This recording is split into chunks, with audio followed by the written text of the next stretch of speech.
এখানের যে অক্সিজেনটা একেবারে পিওর। চারিদিকে পাখির কিচিমিচির শব্দ এবং এরকম সুন্দর স্বচ্ছ অক্সিজেনওয়ালা বাতাস, যেখানে কোনো গাড়ির ধোঁয়া নেই বা বিশুদ্ধ বাতাসের ভিতরে অপরূপ সৌন্দর্যে ঘেরা আমাদের এই ফসলের যে খামার আছে, এই খামারটা সবুজত্ব, হালকা শীতল বাতাস এবং প্রাকৃতিক পরিবেশ, সারাদিনের কষ্ট ক্লান্তি শেষে এরকম প্রাকৃতিক পরিবেশের ভিতরে বিকালবেলা যখন হাঁটা হয়, কথা হয় বা আসা হয়, তখন আসলে সব সারাদিনের যে ক্লান্তিগুলো আছে সেগুলো চলে যায়। আজকে আপনাদেরকে আমি ঘুরে ঘুরে দেখাবো আমাদের যে খামারটা আছে, এই খামারটা। তো আপনারা অনেকে হচ্ছে আমাদের খামার দেখতে চেয়েছিলেন কীরকম, সেই অনুযায়ী হচ্ছে আজকে আমি চলে আসি আমাদের যে খামারটা আছে এই খামারটা দেখানোর জন্য। তো প্রথমত হচ্ছে এই এই হচ্ছে মোটামুটি আমাদের খামার। এই দিকটাতে আমি বেশ কিছু কাঁঠাল গাছ, তারপর হচ্ছে বেশ কিছু আম গাছ লাগাইছি, যেগুলো আপনাদেরকে আস্তে আস্তে করে দেখাইতেছি।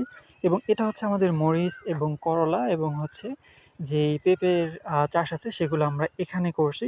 এবং ওই পাশে হচ্ছে আমরা শসা বা হচ্ছে টমেটো চাষ সেগুলা করে থাকি। আমাদের খামারটা বিশাল বড় মোটামুটি। এবং আজকে হচ্ছে আমরা এই ঘাসগুলা কেটেছি কিন্তু নেই। যেমন এখানে দেখতে পাচ্ছেন যেই মরিচ গাছগুলা ছিল এবং এখানে যেই হচ্ছে পেঁপে গাছগুলো আছে, এগুলার ভিতরে মানে গোড়ায় হচ্ছে অনেক জঙ্গল হয়েছে। জঙ্গল হওয়ার কারণে হচ্ছে এগুলাকে আমরা পরিষ্কার করে দিব। এবং দেখতে পাচ্ছেন যে হালকা শীতল ঠান্ডা বাতাস এবং প্রত্যেকটা মরিচ গাছের যেই হচ্ছে আপনার সৌন্দর্য, সেগুলো হচ্ছে ফুটিয়ে উঠতেছে, ফুল আসতেছে, ফল আসতেছে। আ মানে হচ্ছে এখানে নতুন যেই ফল আসার কথা সেই ফল আসতেছে। হয়তো যখন আমরা এখানে কাজ করি, আমাদের দুপুরবেলা অনেক রোদ বৃষ্টির ভিতরে কাজ করতে হয়। সেক্ষেত্রে আমাদের অনেক বেশি কষ্ট হয় বা কষ্টর অনুভূতি হয়।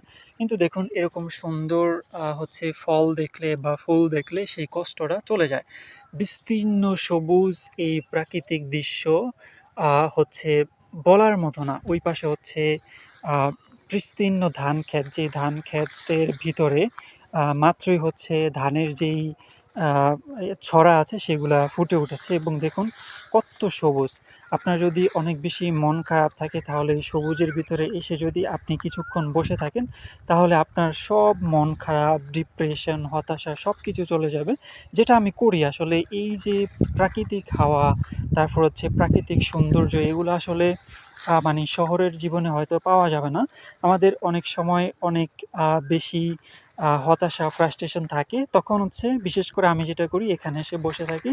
থাকলে হচ্ছে চলে যায় আমার যেই হতাশা, ফ্রাস্ট্রেশন যা কিছু আছে। আমি যে বললাম যে সারাদিন হয়তো আমরা কষ্ট করি, কষ্ট পরিশ্রম করার পরে আমাদের হচ্ছে ক্লান্তি আসে, কিন্তু সেই ক্লান্তিটা এরকম সবুজ দেখলে বা এরকম ফুল ফল দেখলে সেই ক্লান্তিটা আর থাকে না। এই হচ্ছে আমাদের পেঁপে গাছ, এই হচ্ছে আমাদের মরিচ গাছ এবং ওই হচ্ছে কলা গাছ। এবং ওই পাশটা জুড়ে বেশ কিছু আম গাছ, লিচু গাছ, তারপর হচ্ছে পেয়ারা গাছ, এগুলো আমি লাগাইছি। এবং এই যে ধান ক্ষেত দেখতে পাচ্ছেন, এই ধান ক্ষেতটা পুরোটা আমাদের, যেগুলাতে মাত্রই হচ্ছে ধানের ছড়া আসছে। তো দেখুন আল্লাহর কি অশেষ নিয়ামত এবং রহমত, যেগুলা মানে বলার মতো না। এবং দেখুন কলা গাছে এই যে হচ্ছে কলা, কলার থোড়, এবং ওই পাশে আছে একটা কলার ছড়া ওই গাছে। তারপর এই হচ্ছে আমাদের ধান ক্ষেত। এরকম বিস্তীর্ণ ধান ক্ষেত, যেখানে হচ্ছে হাওয়া ধানের উপরে দোল খেলে এবং এরকম সুন্দর যেই সবুজ গাছ, এবং এই গাছে হচ্ছে নতুন ফুল আসছে, ফল আসছে, সব কিছুই আসলে অনুভূতি করে ব্যক্ত করার বিষয়। সব কিছুই আছে হচ্ছে অনুভূতি করার বিষয়।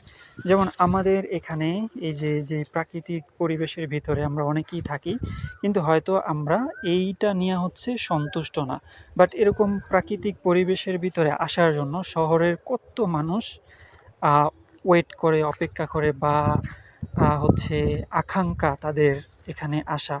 আর অথচ আমরা এখানে থেকে আমরা এই জিনিসগুলোকে উপভোগ করি না, বা ভাষায় প্রকাশ করার মতো বা অনুভব করার মতো অনুভব করি না। অথচ দেখুন এই যে গাছটা নড়ছে, হাওয়া, বিশুদ্ধ হাওয়া, যার ভিতরে কোনো হচ্ছে যানবাহনের ধোঁয়া বা কোনো কিছু নাই। বিশুদ্ধ হাওয়ায় দোল খাচ্ছে। এখানের যে অক্সিজেনটা একেবারে পিওর। দেখুন ধানগুলো ওখানে হচ্ছে নড়ছে, গাছটা এখানে নড়ছে। মানে অনুভূতি বা ব্যক্ত করার বিষয় জিনিসগুলা।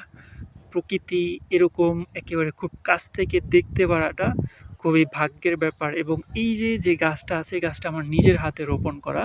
এইটা এই যে দোল খাইতেছে, ফুল হইতেছে বা ফল হইতেছে, এই জিনিসগুলার অনুভূতিটা আসলে বলে বোঝানো কি আসলে সম্ভব, বা ব্যক্ত করার কি সম্ভব, বা লিখে বোঝানো কি সম্ভব, বা বলে বোঝানো কি সম্ভব?